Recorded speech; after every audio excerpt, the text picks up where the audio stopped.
네, 한동안 부동산 가격이 폭등하더니 이제는 뭐 폭락이라고 부를 정도로 많이 떨어지고 있습니다. 특히 아파트뿐 아니라 이제 주택, 빌라 같은 경우에는 그 폭락이 훨씬 커서 문제가 되는데요. 실제 블라인드에 이런 글이 올라왔다고 합니다. 블라인드에 있는 글을 보면 이 역전세 현상으로 인해서 오히려 임대인이 임차인에게 이자를 지원해 주기 위해서 월세를 줘야 되는 상황이 벌어졌다고 하네요. 이러한 역전세로 인해서 실제 많은 임차인들이 임대차 보증금을 받지 못하게 될까봐 걱정이 많으십니다. 그래서 오늘 임대차 보증금을 받는 방법에 대해서 말씀드리겠습니다. 기본적으로 임대차 보증금은 그 임대차 계약을 체결한 주택에서 받게 됩니다. 그 임대차 계약을 체결하고 그 점유해서 전입신고 확정일자까지 갖추면 대항력을 갖게 되고요. 대항력을 가진 임차인은 이후에 본인의 임대차 보증금을 보호받을 수가 있습니다. 다만 확정일자를 받기 전에 뭐 그 전에 근저당권, 선순위 근저당권이 있거나 뭐 체납된 국세가 있다면은 임대차 보증금은 그 후순위로 밀리니까요. 임대차 계약을 체결하실 때 꼭 등기부 등본 및 임대인의 납세 정보 이런 것들을 확인하시기 바랍니다. 보통 이렇게 대항력을 취득하게 되면 그 순위가 보존되기 때문에 추후 임대차 보증금을 임대인이 돌려주지 않는다 해도 경매를 통해서 받을 수가 있습니다. 그런데 지금과 같이 역전세 현상이 일어나고 깡통 전세가 많이 나타나는 상황에서는 그 주택의 매매 가액이 전세가보다 더 낮아지기 때문에 이 경매를 한다 하더라도 보증금을 다 받지 못하는 경우가 발생합니다. 물론 이제 대항력을 갖춘 임차인의 경우에는 뭐 경매에서 보증금을 다 배당받지 못한 경우 그 낙찰자에게 보증금을 다 내놓기 전까지 나가지 않겠다라고 버틸 수가 있지만 사실 임차인이 있는 주택의 경우 낙찰자가 나타나지 않는 경우도 많고요. 유찰이 되는 경우가 많기 때문에 이것조차 현실적으로는 어려운 상황입니다. 이 경우에 임차인은 뭐 어쩔 수 없이 본인의 보증금으로 상계를 하고 직접 그 주택을 낙찰받아야 되는데요. 이 경우에도 뭐 그 낙찰받는 게 본인의 의사에 따른 것이 아니기 때문에 나중에 이사 등의 뭐 문제가 생길 때 또 팔아야 된다는 문제가 생기고요. 또 청약에 있어서도 1주택자가 되기 때문에 불이익이 있다는 점, 그런 문제 때문에 사실 이거를 그냥 본인이 낙찰받는 것도 쉽지가 않은 문제입니다. 그런데 역전세가 된 경우에 뭐 깡통 전세가 된 경우에는 이러한 계약 해지, 임대차 보증금 반환 청구, 경매, 그리고 배당 등을 통해서 이 돈을 다 받으실 수 없기 때문에 다른 방법을 생각하셔야 됩니다.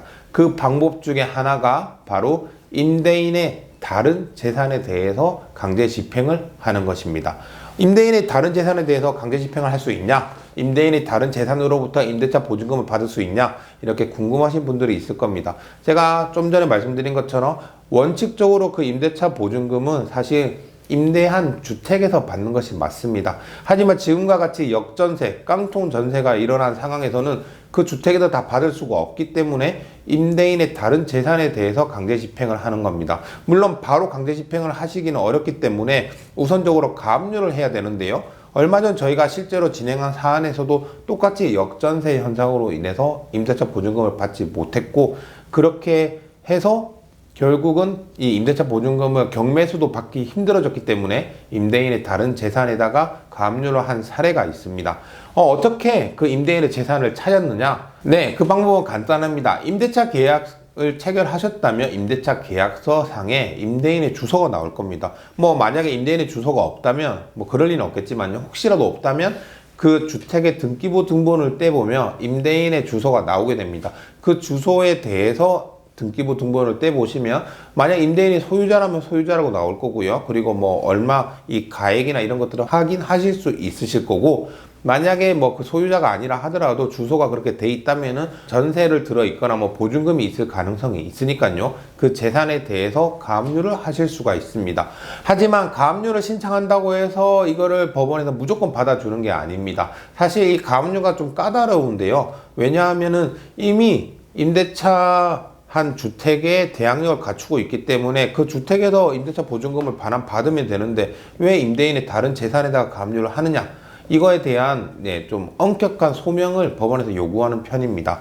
그래서 이러한 경우에는 실제로 지금 거주하고 있는 그 주택의 매매가가 낮아졌다는 점, 그래서 역전세가 일어났다는 점, 경매를 한다 하더라도 본인이 반환받을 수 있는, 배당받을 수 있는 보증금이 많지 않다는 점 등을 소명을 잘 해서 가압류를 해야 하고요. 그리고 특히 그 차액, 그러니까 경매로 인해서 본인이 받을 수 있는 금액과 자신의 임대차 보증금의 차액을 잘 계산해서 그 피보증 권리를 잘 특정을 해야 이 가압류가 인용될 수 있습니다. 아니면은 이 가압류 자체가 기각이 될 수 있기 때문에 이 부분은 특히 유의하셔야 됩니다. 만약 그럼에도 임대인의 재산을 찾지 못했다, 그렇다면은 사실 임대인에 대하여 보증금 반환 청구를 하셔서 판결문을 받으셔야 되고요. 그 판결문에 기해서 재산을 찾으셔야 됩니다. 임대인의 재산이라고 하면은 기본적으로 부동산이 될 거고요. 그 외에도 뭐 예금이라든지 아니면 월급을 받는 근로자라면 월급에 대해서, 또는 사업을 하시는 분이라면 사업 자금이나 이제 사업상 소득에 대해서 가압류를 하실 수가 있으니까요. 그런 부분들을 확인하셔야 되고요.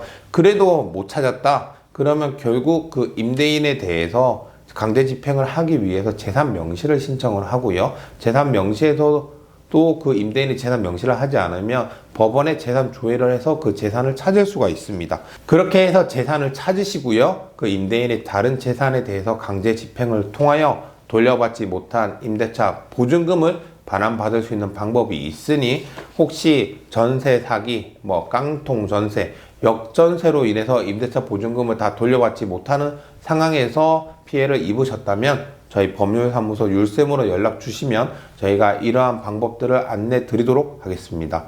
네, 감사합니다.